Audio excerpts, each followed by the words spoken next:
রিশাদ হোসেন কিমার ওয়ানিন্দু হাসারাঙ্গাকে কোনো ব্যাটারও ঠিক নয়, কোনো বোলিং অলরাউন্ডার যে এভাবে মারতে পারেন সেটা আজকে প্রথমবার দেখলাম। রিশাদ হোসেন 18 বলে 48 নট আউট, 5টা 4 এবং 4টে ছক্কা। রিশাদ শ্রীলঙ্কার সঙ্গে টি-20 সিরিজের লাস্ট ম্যাচে যেভাবে ব্যাটিং করেছিলেন, সেদিনকেও একা চেষ্টা করেছিলেন, একা হাতে একটা ম্যাচ জেতানোর চেষ্টা করেছিলেন, বাট সফল হননি। কিন্তু সেদিনকেই দেখিয়ে দিয়েছিলেন যে কিভাবে খেলতে পারেন তিনি এবং তার অ্যাপ্রোচটা কি হবে। এবং আজ ওডিআই ম্যাচে 18 বলে 48 রান এমন একটা জায়গায় ব্যাটিং করতে নেমেছিলেন যেখান থেকে বাংলাদেশ ম্যাচটা হেরে যেতে পারত এবং ব্যাকফুটেও ছিল। এবং সবকিছুই যদি আমি দূরে সরিয়ে রাখি, জাস্ট একটাই কথা, ওয়ানিন্দু হাসারাঙ্গাকে কেউ এভাবে মারতে পারে? ওয়ানিন্দু হাসারাঙ্গা হাসছিলেন, এক একটা 4 বা এক একটা ছক্কা যখন হচ্ছিল হাসারাঙ্গা হাসছিলেন এবং তার মুখ দেখে বোঝা যাচ্ছিল ভাই তিনি কিছু করতে পারছেন না, তিনি হোপলেস। যেভাবেই বোলিং করুন না কেন ওই জায়গাতে রিশাদ বলগুলো মাঠের বাইরে পাঠাবেন এবং একেবারে ক্যাচ, যেন তিনি অতিরিক্ত এফোর্ট দিচ্ছে না, তার হাতে যেন ওরকমই শট রয়েছে, প্রত্যেকটা বল আরামসেই যেন বাউন্ডারির বাইরে বার করে দিতে পারে। রিশাদ হোসেন আজকে যেভাবে ব্যাটিং করলেন এক কথায় জাস্ট দুর্দান্ত। এবং বাংলাদেশ শ্রীলঙ্কাকে 2-1 ওডিআই সিরিজও হারালো। এই ম্যাচটা অবশ্যই একটা হাড্ডাহাড্ডি ম্যাচ হতো, প্রথম থেকেই বোঝা যাচ্ছিল, কিন্তু এতটা সহজ করে ম্যাচটা জিতবে বাংলাদেশ বা শেষ দিকে গিয়ে রিশাদ হোসেন এতটা দুর্দান্ত ব্যাটিং করবেন এটা অন্তত আমি ভাবিনি। মানে লাস্ট কয়েকটা রান যত তাড়াতাড়ি হলো, আমি তো ভেবেছিলাম একটু আরাম করি, মানে ম্যাচ শেষ হওয়ার আগে তো লাইভের প্রিপারেশন নিতে হয়, আমি ভাবছিলাম এখনো আছে, এখন 8 ঘন্টা চলবে, কিন্তু 10 মিনিটের মধ্যে ম্যাচ শেষ। তার কারণ রিশাদ হোসেন অসাধারণ ব্যাটিং করলেন, জাস্ট দুর্দান্ত। ওই জায়গাতে রিশাদের প্রশংসা আলাদা করে কিছু করার নেই, মানে বোলার হিসেবে ছেড়ে দিন, এই রিশাদ হোসেন যদি একটা ওভারও বোলিং করতে না পারেন তাও কিছু এসে যাবে না। ব্যাট হাতে তার যে ভূমিকাটা, যেভাবে খেলছেন, যেভাবে দায়িত্ব নিয়ে খেলছেন, এক্সেলেন্ট। রিশাদ হোসেন আজকে দারুণ ব্যাটিং করেছেন, 18 বলে 48 রান। আজকের পুরো লাইমলাইটটাই পাওয়ার কথা ছিল তানজিদ হাসান তামিমের, যিনি 81 বলে 84 রান করেছেন, তাও আবার একজন কনকাশন সাবস্টিটিউট হিসেবে। 4টে ছক্কা মেরেছেন, 9টা 4 মেরেছেন, কিন্তু পুরো লাইমলাইটে নিয়ে গেছেন রিশাদ হোসেন, দারুণ ব্যাটিং করেছেন। সুতরাং যেমনটা চলছিল, আমি শুরু থেকে বললাম বাংলাদেশ শ্রীলঙ্কা ঠিক এভাবেই চলছে। টি-20 সিরিজের প্রথম ম্যাচে শ্রীলঙ্কা জিতলো, পরের ম্যাচে বাংলাদেশ, তারপরে ম্যাচে শ্রীলঙ্কা, ওডিআই সিরিজের প্রথম ম্যাচে বাংলাদেশ, তারপরে শ্রীলঙ্কা, তারপরে বাংলাদেশ, পুরো একদম একটার পর একটা চলছে। যাই হোক, রিশাদের প্রশংসা তো করলাম, তবে আজকের এই ভিডিওতেই কনকাশন সাবস্টিটিউশন নিয়ে বেশ কিছু কথা বলা রয়েছে, কারণ অনেকের মনে অনেক কনফিউশন রয়েছে। কনকাশন নিয়ে কনফিউশন প্রচুর, চারদিকে একদম ভরে গেছে। প্রথমত সৌম্য সরকার, যিনি আজকে ব্যাটিং করতে আসলেন না, তার জায়গাতে ব্যাটিং করতে আসলেন তানজিদ হাসান তামিম। ঠিক আছে, অনেকে অনেক রকম অ্যাজিউম করছেন, অনেকে অনেক রকম ভাবছেন যে এই হতে পারে ওই হতে পারে, তাদের উদ্দেশ্যে কয়েকটা জিনিস একটু ক্লিয়ার করি। ঠিক আছে, প্রথমত কনকাশন সাবস্টিটিউট জিনিসটা কি সেটাকে বুঝতে হবে। কনকাশন সাবস্টিটিউট জিনিসটা কি, কেন তার পরিবর্তে ফিল্ডার নামতে, কোনো ব্যাটার বা বোলার নামতে পারেন, শুধুমাত্র ফিল্ডার হিসেবে নন, সেই জিনিসটাকে বলে। ঠিক আছে, ক্রিকেটে সাবস্টিটিউট যে নিয়মটা সেটা বহুদিন ধরে প্রচলিত রয়েছে। সাবস্টিটিউট মানে একজন ফিল্ডারের পরিবর্তে আরেকজন ফিল্ডার আসা। 2 ধরনের সাবস্টিটিউট হয় ক্রিকেটে, একটা হলো নর্মাল সাবস্টিটিউট আর একটা হলো কনকাশন সাবস্টিটিউট। নর্মাল সাবস্টিটিউটরা তারা ফিল্ডারকে রিপ্লেস করেন। ধরুন আমি ফিল্ডিং করছি, ঠিক আছে, আমি ফিল্ডিং করতে করতে আমার পায়ে লাগলো, হাতে লাগলো, চোখে লাগলো, মুখে লাগলো, শরীর খারাপ, পেট খারাপ, যাই হোক, সেই সময় আমার পরিবর্তে অন্য আরেকজন ফিল্ডার হিসেবে আসতে পারেন এবং আমার জায়গায় ফিল্ডিং করতে পারেন। তার ভূমিকা হবে শুধুমাত্র মাঠের মধ্যে ফিল্ডিং করা, ক্যাচ ধরা, রান আউট করা, দৌড়ানো ইত্যাদি ইত্যাদি। তিনি কিন্তু কোনোভাবেই ব্যাটিং করতে পারবেন না বা ফিল্ডিং করার সময় বোলিং করতে পারবেন না। ঠিক আছে, এটা হলো শুধুমাত্র সাবস্টিটিউট। এই নিয়মটা বহুদিন ধরে ক্রিকেটে প্রচলিত রয়েছে। ঠিক আছে, 2019 সালে কনকাশন সাবস্টিটিউট নিয়মটা প্রচলন করা হয়। কনকাশন সাবস্টিটিউট, কনকাশন মানেই হলো হেড ইনজুরি, মাথার সঙ্গে কনকাশনের সম্পর্ক রয়েছে, মানে কনকাশন মানেই হেড, মাথার যে কোনো ইনজুরিটাই কিন্তু কনকাশন ইনজুরি রূপে দেখা হয়। ঠিক আছে, এবার ক্রিকেটে মানে আইসিসি দেখলো যে এই মাথার ইনজুরিটা দিনের পর দিন বাড়ছে, বল হেলমেটে এসে লাগছে। তার আগে তো ফিলিপ হিউজের সাথে একটা খুব বাজে ঘটনা ঘটে গেছে, তিনি মারা গেছিলেন। যাই হোক, তো আইসিসি দেখলো যে হেড ইনজুরি বা কনকাশন জিনিসটা দিনের পর দিন বাড়ছে, সুতরাং তারা কনকাশনের একটা নতুন সাবস্টিটিউট আনার প্ল্যান করলো, যে সাবস্টিটিউটের নিয়ম অনুযায়ী যদি কোনো ফিল্ডার, কোনো ব্যাটার, কোনো বোলার যিনি হন, তিনি যদি মাথায় কোনো চোট পান, মাথায় যদি তার বল এসে লাগে, যদি মাথায় তার মাথাটা মাটির সাথে বলুন বা যে কোনো জায়গা থেকে ধাক্কা লাগে, যদি দুজন ব্যাটার পরস্পরের সাথে ধাক্কা খান এবং কারুর মাথায় লাগে, যে কোনো সিচুয়েশনে যদি মাথার কোন রকম চোট বা আঘাত আসে, সেটাকে কনকাশন সাবস্টিটিউট হিসেবে বর্ণনা করা হবে, ঠিক আছে। এবং কিছু ক্ষেত্রে ঘাড় যেহেতু মাথার সাথে কানেক্টেড, বা যে কোনো জায়গায় যে জায়গাটা মাথার সাথে ডিরেক্ট কানেক্টেড, ব্রেনের সাথে যে জায়গাটা কানেক্টেড, সেই জায়গাতে যদি কোনো সমস্যা হয় তাহলে সেটা কনকাশন সাবস্টিটিউট বা কনকাশন ইনজুরি হিসেবে গণ্য করা হবে। এবং সেই সময় সেই কনকাশন ইনজুরি হলে তার জায়গাতে, সেই প্লেয়ারটা যিনি চোট পেয়েছেন তার জায়গাতে একজন কনকাশন সাবস্টিটিউট আসতে পারে। সে ব্যাটিং এর সময় হোক, বোলিং এর সময় হোক, যে কোনো সময় হোক। এবং তার কাজ শুধুমাত্র ফিল্ডিং করা নয়, তিনি চাইলে ব্যাটিং করতে পারবেন, তিনি চাইলে বোলিং করতে পারবেন। এরকম প্রচুর উদাহরণ রয়েছে। অস্ট্রেলিয়ার মার্লাস লাবুশেন প্রথম মেবি টেস্টে এসেছিলেন, সুতরাং অনেক উদাহরণ রয়েছে। সেরকমই একজন কনকাশন সাবস্টিটিউট হিসেবে আজকে এসেছিলেন তানজিদ হাসান তামিম, এসেছিলেন সৌম্য সরকারের জায়গায়। এতক্ষণ এই কনকাশন সাবস্টিটিউট কি আশা করি বোঝাতে পেরেছি। নর্মাল সাবস্টিটিউটরা হাত পা, গা ব্যথা, পেট ব্যথা, বাথরুমে যাবো ইত্যাদি ইত্যাদি কারণে মাঠ থেকে বেরিয়ে যেতে পারে এবং তার জায়গায় একজন রিপ্লেসমেন্ট ফিল্ডার আসতে পারে। এটা হলো নর্মাল সাবস্টিটিউট। প্রায় আমরা দেখি একজন বোলিং করার পর কিছুক্ষণের জন্য মাঠের বাইরে যান, একটু চিকিৎসা নেওয়ার জন্য, একটু আরাম করার জন্য, সেটা হলো নর্মাল সাবস্টিটিউট। কিন্তু শুধুমাত্র যদি হেড ইনজুরি হয় বা এমন কোন ইনজুরি হয় যার সাথে হেড, মাথাটা কানেক্টেড, সেটা হলো কনকাশন ইনজুরি। এবং সেক্ষেত্রে একজন আসতে পারেন যিনি ব্যাটিংও করতে পারবেন, বোলিংও করতে পারবেন, সব পারবেন, ঠিক আছে। এবং এক্ষেত্রেই তানজিদ হাসান তামিম এসেছিলেন সৌম্য সরকারের জায়গায়। ব্যাপারটা বোঝাতে পারলাম। এবার প্রশ্ন হচ্ছে সৌম্য সরকারের কি হয়েছে ভাই, যে তুমি কনকাশন ইনজুরিতে ভুগলে? আমি একটু আগে বললাম যে মাথার কোন রকম চোট হলে সেটা হলো কনকাশন ইনজুরি, রাইট? এবার সৌম্যর ভিডিও অনেকেই দেখেছেন, সৌম্য কিরকম ভাবে চোট পেল। অনেকেই বলছে যে আরে ভাই পায়ের চোট পেয়েছেন, সৌম্যর মাথা কি তাহলে পাতে রয়েছে? অনেকে এই প্রশ্নটাই করছে যে সৌম্যর মাথা কি তাহলে পায়ে? সৌম্য তো পায়ে লেগেছে, যখন তিনি মাটিতে পড়লেন তিনি পা ধরে বসেছিলেন, রাইট? তাহলে সৌম্য কিভাবে কনকাশন ইনজুরিতে ভুগলেন এবং তার জায়গায় একজন কনকাশন সাবস্টিটিউট এসে কিভাবে ব্যাটিং করে গেলেন? আমি যতটুকু দেখলাম, আমি ক্রিক ইনফো অনেক জায়গায় খুঁজছিলাম, ক্রিক ইনফোতে এক জায়গাতে লেখা আছে তার নেক ইনজুরি হয়েছে। নেক ইনজুরি মানে ঘাড়। আমি একটু আগে কি বললাম, যে জিনিসগুলো মাথার সাথে কানেক্টেড সেটা কিন্তু কনকাশনের মধ্যে পড়ে, ঠিক আছে। আরেকটা বলে রাখি, কনকাশন ইনজুরি হয়েছে এটা কে দেখবে? কনকাশন ইনজুরি হয়েছে সেটার পুরোটা দেখার দায়িত্ব ম্যাচ রেফারি। প্রথমত ম্যাচ রেফারিকে অ্যাপিল করতে হবে যে ওর কনকাশন ইনজুরি হয়েছে। এক্ষেত্রে নাজমুল হোসেন শান্ত নিশ্চয়ই ম্যাচ রেফারির কাছে গিয়ে বলেছিলেন যে শান্তর কনকাশন ইনজুরি হয়েছে।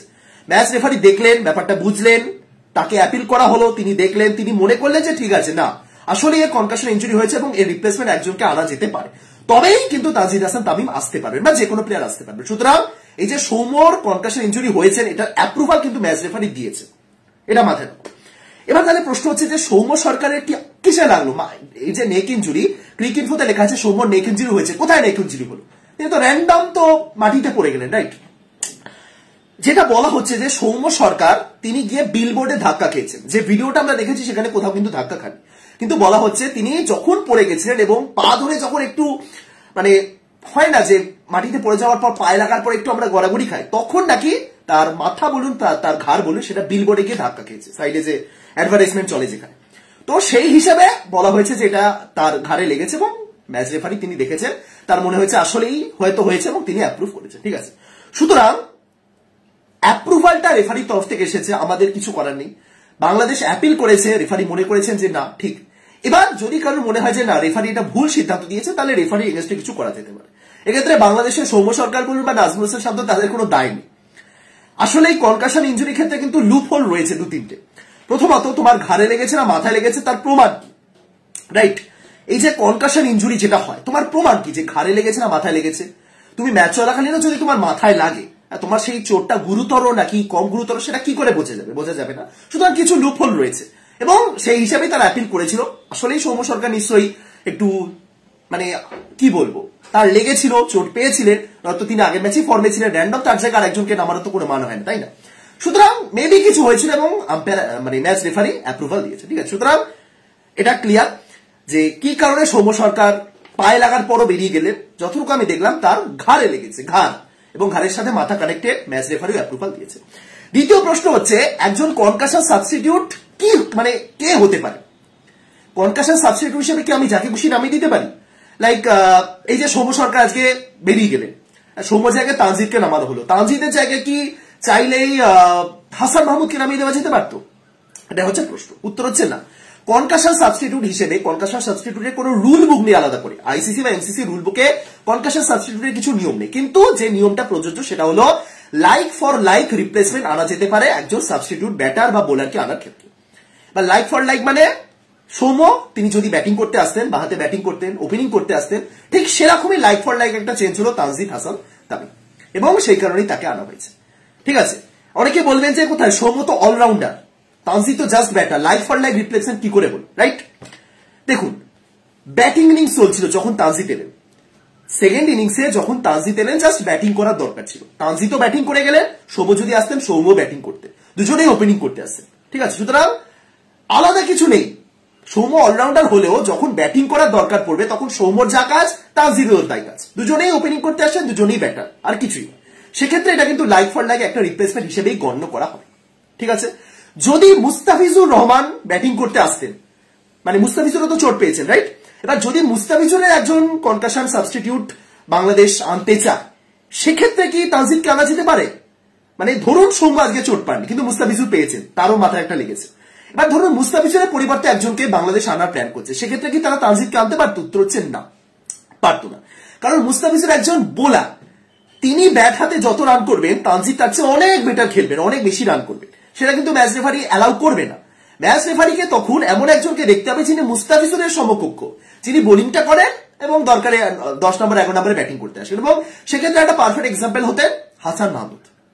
বুঝতে পারছেন, যদি মুস্তাফিজুরের কনকাশন সাবস্টিটিউট আনতে হতো তাহলে কিন্তু তানজিদ আসতে পারতেন না, সেক্ষেত্রে হাসান মাহমুদকে আনতে হতো, রাইট? এবার যদি বোলিং এর ক্ষেত্রে এটা হতো, এটাও কিন্তু একটা প্রশ্ন, যদি এই যে সৌম্য চোট পেলেন ফিল্ডিং করার সময়, ব্যাটিং করতে পারলেন না, ধরো সৌম্য ব্যাটিংটা করে নিয়েছেন, তারপরে চোট পেলেন, তারপরে তার মাথায় লাগলো ফিল্ডিং করতে পারবেন না, এবার সেক্ষেত্রে সৌম্য সরকারের জায়গায় কাকে আনতে হবে? তানজিদ হাসান তামিম বোলিং এর ক্ষেত্রে সৌম্য লাইক ফর লাইক কখনোই হবেন না, রাইট? এবার কেউ যদি মনে করেন যে এবার হাসান মাহমুদ আনা যেতে পারে, সৌম্যর মতনই হাসান মাহমুদ তিনিও বোলিং করতে পারেন, ম্যাচ রেফারি সেটাও অ্যালাউ করবেন না, এটাও কিন্তু নিয়ম। সৌম্য যদি বোলিং করার সময় আসতে পারতেন না, যদি ব্যাটিং করার পর চোট পেয়ে যেতেন এবং বোলিং করার সময় সৌম্য নামতে পারছেন না, সেই সময় যদি বাংলাদেশ মনে করে যে হাসান মাহমুদকে নামাবো, সেটাও কিন্তু রেফারি অ্যালাউ করবে না, তার কারণ Soumya max to max 2 over 3 over bowling করবেন, কিন্তু হাসান মাহমুদকে যদি নামানো হয় তিনি আরামসে 10 ওভার বোলিং করে দেওয়ার ক্ষমতা রাখেন, এক্ষেত্রে বাংলাদেশ এক্সট্রা একটা অ্যাডভান্টেজও পেয়ে যাবে। সেক্ষেত্রে ইদার ম্যাচ রেফারি বলবেন যে না, ওকে আমি অ্যালাউ করবো না, অন্য কাউকে নামাও যে বোলিংটা করবে না বা ওই 2 ওভার মতো করবে, অথবা তুমি নামাও হাসান মাহমুদকে নামাও, কিন্তু 2 ওভারের বেশি আমি হাসান মাহমুদকে বোলিং করতে দেবো না। ম্যাচ রেফারি কিন্তু এই কথাগুলো বলবে, ঠিক আছে? সুতরাং এই লাইক ফর লাইক এই জিনিসটা কিন্তু খুব ইম্পর্টেন্ট। তুমি চাইলে সৌম্যর পরিবর্তন হিসেবে হাসান মাহমুদকে নামাও, কিন্তু সৌম্য যে ম্যাক্সিমাম 2 ওভার করতো, হাসান মাহমুদও ম্যাক্সিমাম 2 ওভারই করবে, 10 ওভার করতে দেবো না। এটা হলো একটা কনকাশন সাবস্টিটিউট একটা বেসিক নিয়ম, যার কোনো নির্দিষ্ট আইসিসি রুল বুকে লেখা নেই, কিন্তু যেটা আজকে হলো, অনেকেই কনফিউজ ছিলেন সৌম্যর আদৌ পায়ে লেগেছে না হাঁটুতে না মাথায়, কোথায় সৌম্য কি করে সাবস্টিটিউট হলেন, বলা হয়েছে তার ঘাড়ে লেগেছে, যার প্রত্যক্ষ প্রমাণ কিন্তু কোথাও নেই। এটা হলো আইসিসি একটা লুপ হোল, মানে এই নিয়মটা, এটাও কিন্তু কোথাও লেখা নেই যে এই ঘটনাটা কোথায় ঘটবে। অবশ্যই মাঠের মধ্যে সবার চোখের সামনে ঘটবে অবশ্যই, কিন্তু যদি চোখের আড়ালেও একটা খুব বাজে রকম হেড ইনজুরি হয়, সেটা কি আইসিসির ম্যাচ রেফারি যিনি রয়েছে সেটা কি পুরো ইগনোর করতে পারবেন? পারবেন না। আর যদি মানে যেটা স্ট্রিম করা হয়নি, যেটা টিভিতে দেখানো হয়নি, এবার বিলবোর্ডের ধারে কোথায় তিনি লাগলেন, সবসময় ক্যামেরা তো তার দিকে নাও থাকতে পারে, রাইট? কিন্তু সত্যি যদি সেখানে মাথায় লাগে, সত্যি যদি একটা ইনজুরি হয় এবং সেটা যদি রেফারির উদ্দেশ্যে অ্যাপিল করা হয়, তাহলে রেফারি কি পুরোপুরি বলবে না আমি দেখিনি, ওর মাথায় লেগেছে, যেখানে খুশি লেগেছে আমি করবো না? সুতরাং এটা কিন্তু আইসিসির একটা লুপ হোল, এই নিয়মটার একটা লুপ হোল রয়েছে এবং সেটাই বাংলাদেশ কাজে লাগে, একজনকে নামিয়েছে এবং বাকিটা তো তিনি পারফর্ম করেই রেখেছে। সুতরাং এই হলো সংক্ষেপে কনকাশন সাবস্টিটিউশনের পুরো বিস্তারিত আলোচনা, ঠিক আছে? এবার আসি ম্যাচের প্রশ্ন। তানজিদ হাসান তামিম 81 বলে 84, সুযোগ পাননি আজকে, তিনি নামেননি, প্রথম ইনিংস হয়ে যাওয়ার পরও জানতেন না তাকে ব্যাট করতে নামতে হবে, একেবারে হঠাৎ করে বলা হয়েছে যাও নামো, মানে এটা কতটা একটা কি বলবো আকস্মিক একটা সিদ্ধান্ত, বুঝতে পারছেন? তিনি একটা ইন্টারন্যাশনাল ম্যাচ চলছে, তিনি ম্যাচের আগে তো ছেড়েই দিন, একটা ইনিংস হয়ে গেছে, তিনি জানেন না তাকে ওপেনিং করতে আসতে হবে, চলো তিনি ওপেনিং করতে এলেন এবং 81 বলে 84, 9টা 4, 4টে 6, দারুণ খেলেছে, একা লড়ে গেছেন একদিক থেকে, 12 আনামুল হক বিজয়, শান্ত 1, তাওহিদ হৃদয় 22, মাহমুদুল্লাহ 1, বাকি 4টে যে উইকেট পড়লো কেউ তাকে সাহায্য করার মতো ছিলেন না, কিন্তু একা লড়ে গেলেন তানজিদ হাসান তামিম, দারুণ খেলেছেন। আমি এর আগে 1000টা ভিডিও বানিয়েছি, এখানে তানজিদের কথা বলেছি যে একটু বিশ্বাস রাখা হোক, একটু আস্থা রাখা হোক, এই প্লেয়ারটার উপর ভরসা রাখা যায়, যারা দেখেছেন ভালো মতনই জানেন, দেখতে পেলেন আজকে দারুণ খেলেছে। কনফিডেন্স আসলেই ভালো, কোন শটটা মারতে হবে, কোন শটটাতে তিনি ক্লিয়ার বলগুলো বাইরে পাঠাবেন, এত ভালো পুল শট খেলেন, আসলেই দারুণ খেলেন। যে বলগুলো পুল শট খেলতে হবে একদম স্মুথলি, হৃদয় যে শটটাতে আউট হলেন তিনি মানে পুল শটই খেলতে গেছেন কিন্তু বলটা উপরে তুলেছেন, সেই ভুল কিন্তু তানজিদ হাসান তামিম করেনি। যে বলগুলো একটু বেশিও হাইটে উঠেছে সেগুলো কিন্তু তিনি নামিয়েছেন, মাটিতে নামিয়ে তারপরে বাউন্ডারি বাইরে পাঠানোর চেষ্টা করেছেন, বা নর্মালি যেগুলো বার করা সেগুলো একেবারেই ঠিকঠাক ক্লিন হিট করেছেন। সুতরাং এই দিক থেকে তানজিদ অবশ্যই ভালো খেলেছে। এবং যদি স্টিল মানে যখন কেউ ভালো খেলে তখন ভালো খেলার পাশাপাশি দু তিনটে দুর্বলতাও মেনশন করা উচিত। সেটা হলো স্ট্রাইক রোটেট করতে কিন্তু তানজিদ হাসান সেই 2 বছর আগে থেকেই সমস্যায় ভুগছেন। 2 বছর না, আমি জবে থেকে দেখছি তাকে আর কি, ইমার্জিং টিমস এশিয়া কাপ থেকে স্ট্রাইক রোটেট করতে কিন্তু আসলেই সমস্যায় ভোগে। আজকে যে জায়গাতে আউট হলে, কেন আউট হলে, তার কারণ ওই জায়গাতে তিনি স্ট্রাইক রোটেট করতে পারছিলেন, ডট বল খেলার প্রেশার পড়ছিল, তার প্রত্যেকটাই 4-6, 4 মেরেছেন আজকে 9টা, 9-4 36, 6 মেরেছেন 4টে, 6-4 24, 36 আর 24 মিলে হয় 60 রান। 84 রানের মধ্যে 60 রানই তিনি আজকে বাউন্ডারি থেকে বার করেছেন, মানে 24টা শর্ট রান। এবার তুমি 84 রানের ইনিংসে যদি 24টা শর্ট রান নিচ্ছ, 24 রানে শর্ট রান নিচ্ছ, তাহলে একটু তো সমস্যা হচ্ছে স্ট্রাইক রোটেট করতে। সেই জায়গাতে কিন্তু আরেকটু দেখতে হবে। এবং আর একটা যে সমস্যা, একটু তাড়াহুড়ো করে ফেলেন, এই দুটো জিনিস শুধরে দিলে না আসলেই ভালো প্লেয়ার। মানে যাই হোক, অতিরিক্ত প্রশংসার দরকার নেই, আগে আমি করেছি, তার অফ ফর্মের সময় আমি প্রশংসা করেছি, তো এখন টপ ফর্মে বাকিরা করুক, দ্যাটস ইট। ভালো খেলেছে। আনামুল হক বিজয় 22 বলে 12 করে আউট হলেন। এগুলোকে বলা হয় না সুযোগের হাত ছাড়া করা, আরামসে সুযোগগুলো বেরিয়ে আসা। লিটন স্কোয়াড থেকে বাদ পড়েছেন, আমি জানি না শেষ কবে এমনটা হয়েছে। লিটন দাসের মতন প্লেয়ার, যিনি একসময় বাংলাদেশের ফিউচার ক্যাপ্টেন হিসেবে বলা হতো, তিনি স্কোয়াড থেকে বাদ পড়েছেন, তার জায়গায় এলেন, সুযোগ পেলেন বাট কাজে লাগাতে পারলেন না। এরকম করলে তো মুশকিল না। কয়েকদিন আগে আমি একটা ভিডিওতে বলেছিলাম যে লিটন দাস কেন ভালো প্রদর্শন করতে পারছেন না।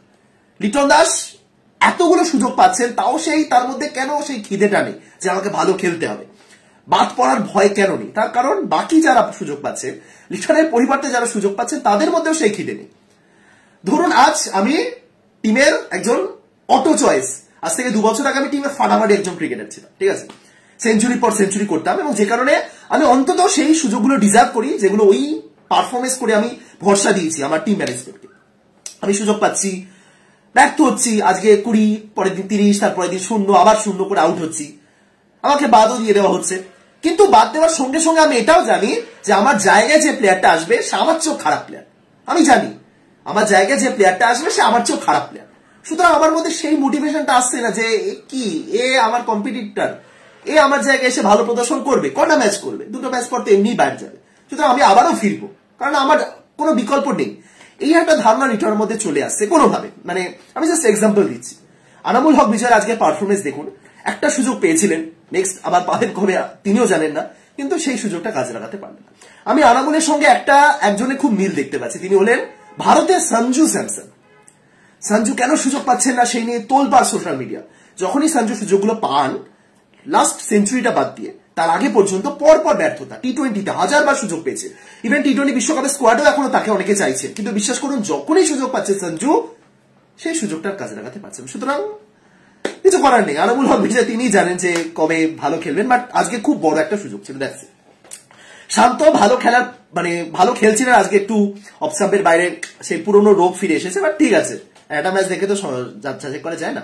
হৃদয়ও ভালো খেলেছেন, বাট ওই হৃদয় এবং তানজিদ দুজনের ক্ষেত্রে সেম কথা বলবো, একটু ধৈর্য।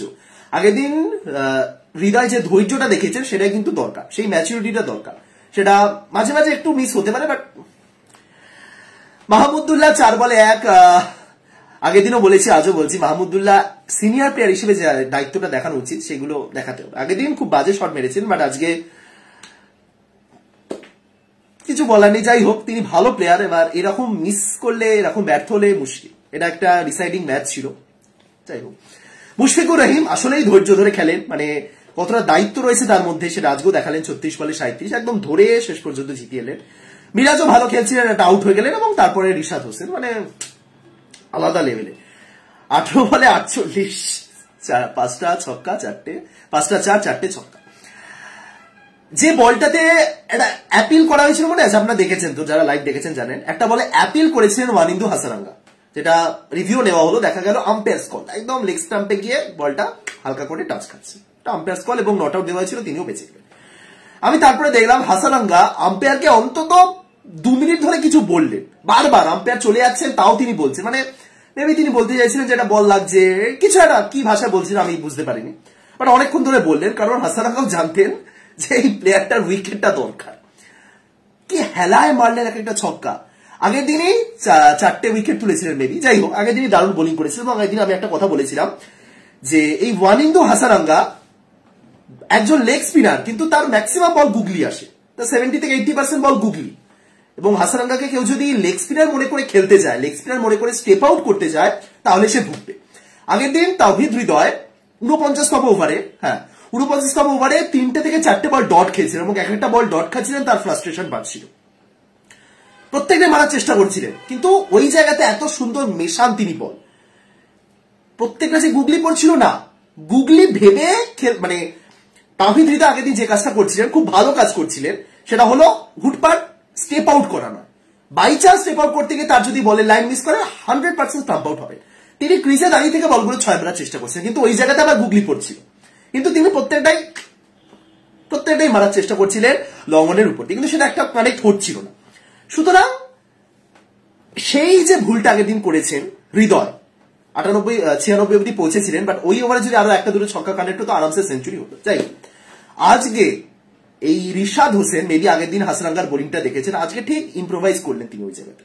তিনি আজকেও কিন্তু বেরোলেন না, আজকেও কিন্তু নিজের জায়গায় দাঁড়িয়ে বেরোলেন না, কিন্তু হুটপাট চালানো যেটা আগের দিন তাওহিদ হৃদয় করছিলেন, বল পড়ছে ব্যাটে লাগলে 6 হবে এরকম না, প্রত্যেকটা বল তিনি একদম ধৈর্য ধরে দেখেছেন, বল গুগলি আসছে নাকি লেগ স্পিন আসছে সেই বুঝে তিনি মেরেছেন। যেটা গুগলি এসেছে, যেটা উইকেটের দিকে এসেছে, যেটা সোজা পড়েছে আরামসে কিন্তু তিনি 6 মেরেছেন।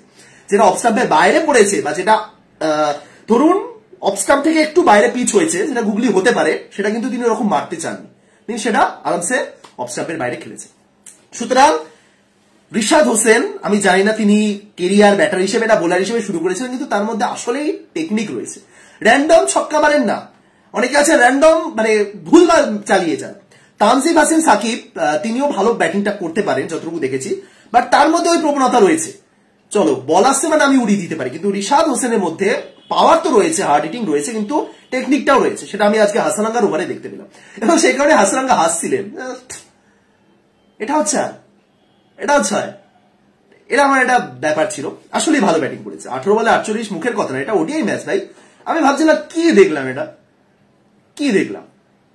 কি মারলেন, কিভাবে মারলেন, হাসারাঙ্গাকে কেউ এত ভালো কি করে মারতে পারে, এটাই হচ্ছে প্রশ্ন। যাই হোক, লাহিরু কুমারা 4টে উইকেট তুলেছেন। অ্যাকচুয়ালি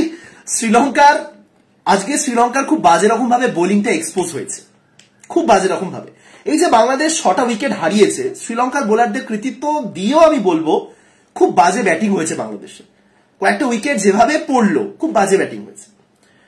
লাহিরু কুমারা ভালো বোলিং করেছেন বটে, বাট শ্রীলঙ্কার বোলিং আজকেই আসলে এক্সপোজ হয়েছে, কারণ মাধুসাঙ্কা ছিলেন না। মাধুসাঙ্কা কি বোলার, আমি মাধুসাঙ্কার ফ্যান হয়ে গেছি, বিশ্বাস করুন। কি বোলিং করেন, তার অ্যাগ্রেশন, ওরকম ভয়ঙ্কর বোলার নন, ওরকম মানে চোখে চোখ রেখে একদম ওরকম কিছু না, জাস্ট নর্মাল সুন্দর লাইন লেন্থে বোলিং করেন এবং আসলেই দুর্দান্ত। মাধুসাঙ্কার ফ্যান হয়ে গেছি আমি, বাট মাধুসাঙ্কা আজকে ছিলেন না, আসলেই পুরো এক্সপোজ হয়ে গেছে। তাও আবার 3 জন স্পিনার নিয়ে খেলেছে, ইভেন লিয়ানাকে তাকে তো বোলিংই করানো হলো না। লিয়ানাকে আজকে করলেন 102 বলে 101 অপরাজিত, একা হাতে শ্রীলঙ্কার ইনিংসটাকে এত দূর নিয়ে গেছেন। তাকে একটা দুটো ওভার দেওয়া যেতে পারতো, যেখানে একজন বোলার কম রয়েছে। আগের দিন তো 4 জন পেসার নিয়ে খেলছিল তারা বোলিং এর সময়। ব্যাটিং এর কথা যদি বলি, শ্রীলঙ্কা লিয়ানাকে দারুণ ব্যাটিং করেছেন, দারুণ খেলেছে। 235 রানের মধ্যে তারই 101 রান। বাংলাদেশের বোলিং তাসকিন 3টে তুলেছেন, মুস্তাফিজুর 2টো। ঠিক আছে, বাংলাদেশের বোলিং মোটামুটি ঠিকঠাকই হয়েছে, ভালো হয়েছে, বাট শ্রীলঙ্কার বোলিং আসলে আজকে এক্সপোজ হয়ে গেছে।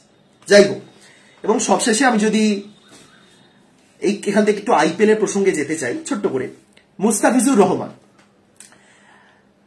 একমাত্র বাংলাদেশি ক্রিকেটার যিনি এবারে আইপিএল এ রয়েছেন, চেন্নাই সুপার কিংস দলে রয়েছেন, এবং খুব ভালো সুযোগ ছিল তার কাছে প্লেইং ইলেভেনে একটা সুযোগ পাওয়ার, কারণ মাথিসা পাথিরানা চোট পেয়ে বেরিয়ে গেছেন, তিনিও আজকে চোট পেলেন মুস্তাফিজুর। আমি জানি না তিনি কতদিনের মধ্যে ফিরবেন, মাঝেই চোট থেকে ফিরেছেন, সেখানেও তার মাথায় লেগেছিল বল, আবারও তার মাথায় লাগলো। যাই হোক, তাড়াতাড়ি সুস্থ হয়ে উঠুন, কারণ চেন্নাই আসলে কিন্তু চাপে পড়বে। এরকম চলতে থাকলে চেন্নাইয়ের সমস্যা। চেন্নাই ডেভন কনওয়ে চোট পেয়ে বেরিয়ে গেলেন, মুস্তাফিজুর চোট পেলেন, পাথিরানা চোট পেলেন, আরে 3 জন বিদেশি তো এখানেই নেই, এবার রিপ্লেসমেন্ট আসবে। যাই হোক, তো এই হলো আজকের ম্যাচ, একটা ডিসাইডিং ম্যাচ ছিল। আমি জানি না ইতিমধ্যে হয়তো পুরস্কার দেওয়া হয়ে গেছে, হয়তো আবার একটা টাইম আউট সেলিব্রেশন হয়ে গেছে, মানে হয়তো বাংলাদেশ করেছে, আমি জানি না, আমি জাস্ট আন্দাজ মানে গেস করছি। যাই হোক, দারুণ ম্যাচ হলো। রিশাদ হোসেন আসলেই ভালো খেলেছেন এবং সবচেয়ে গুরুত্বপূর্ণ যেটা সেটা হলো তানজিদ হাসান তামিম, যিনি আজকে হঠাৎ করে সুযোগ পেয়ে একটা ভালো ইনিংস খেললেন, তার উপর একটু ভরসা রাখাও। তানজিদ এবং রিশাদ আজকের ম্যাচে টপ দুজন এবং দুজনই ফিউচারের জন্য। তানজিদ পারফর্ম করতে পারেন, ধৈর্য ধরা হোক, ভরসা রাখা হোক, তিনি পারবেন। এবং রিশাদ হলো সেই টাইপের প্লেয়ার, যে টাইপের প্লেয়ার আমাদের নিজেদের নেই। এরকম রিশাদের মতো প্লেয়ার আমাদের কাছে নেই। ইন্ডিয়া চাইলেও রিশাদের মতন এরকম একজন অলরাউন্ডার পাবে না। এই মুহূর্তে কে আছেন রিশাদের মতন হার্ড হিটিং অলরাউন্ডার? মানে হ্যাঁ আছে, মানে ওরকম তো প্লেয়ার আমাদের অবশ্যই আছে, রিঙ্কু আছেন, হার্দিক আছেন, মানে একজন 8 নাম্বার ব্যাটার যিনি এরকম শট খেলছেন, তিনি ইন্টারন্যাশনাল ম্যাচে এরকম খেলছেন, যিনি হাসারাঙ্গাকে এরকম মারছেন, আসলেই কিন্তু লোভনীয় প্লেয়ার। যাই হোক, আশা করি ভালো আছেন সবাই। ভিডিওটা এখানে শেষ করছি। ভালো থাকুন, সুস্থ থাকুন, দেখা হচ্ছে পরের ভিডিওতে। তাদের সবাইকে